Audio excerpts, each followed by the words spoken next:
অভিন্ন নদীগুলোতে ভারতের তৈরি বাঁধ নিয়ে পর্যালোচনা করে সমস্যার সমাধানে উদ্যোগ নিতে সরকারকে আহ্বান জানিয়েছে বিএনপি। একই সঙ্গে দেশ গোছাতে সরকারকে সময় দিতে চায় দলটি। আরও জানাচ্ছেন নাজিয়া আফরিন।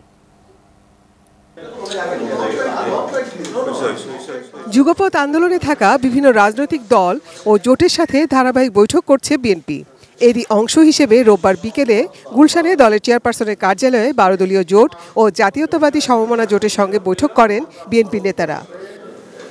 বৈঠকে বর্তমান রাজনৈতিক পরিস্থিতি ও বন্যার কর্মকৌশল নিয়ে আলোচনা হয়। বৈঠক শেষে বিএনপির স্থায়ী কমিটির সদস্য নজরুল ইসলাম খান বলেন, নদীর পানি প্রবাহ ও বাঁধ নিয়ে পর্যালোচনার দরকার।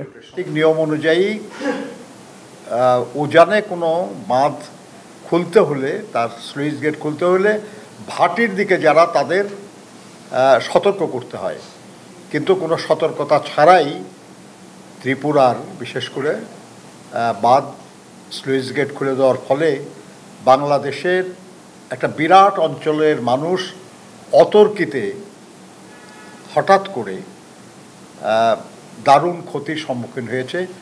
আমাদের বিভিন্ন নদীর পানির যে প্রবাহ এবং এইসব নদীর বিভিন্ন স্থানে যেসব বাঁধ দেওয়া হয়েছে তার প্রতিক্রিয়ার বিষয়ে সরকার উপযুক্ত পর্যালোচনা করবে এবং করে সেটা সমাধানের জন্য প্রয়োজনীয় ব্যবস্থা নেবে।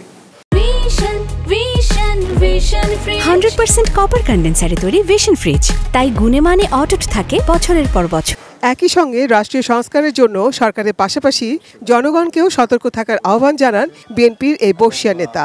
মানুষের কোনো গোষ্ঠীর এবং রাষ্ট্রের কোনো সম্পদ যেন ক্ষতিগ্রস্ত কেউ না করতে পারে, এবং যদি কেউ ক্ষতিগ্রস্ত করার চেষ্টা করে সেটা প্রতিহত করার জন্য আমরা উদ্যোগী হব এবং দেশবাসীর প্রতি আমরা আহ্বান জানাচ্ছি।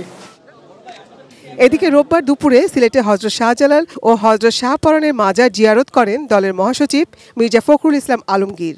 সাংবাদিকদের সাথে মতবিনিময় সভায় তিনি বলেন, দেশ গোছাতে অন্তর্বর্তীকালীন সরকারকে সময় দিতে চায় বিএনপি। আমরা বলেছি যে আমরা এই সরকারকে আমরা সময় দিতে চাই।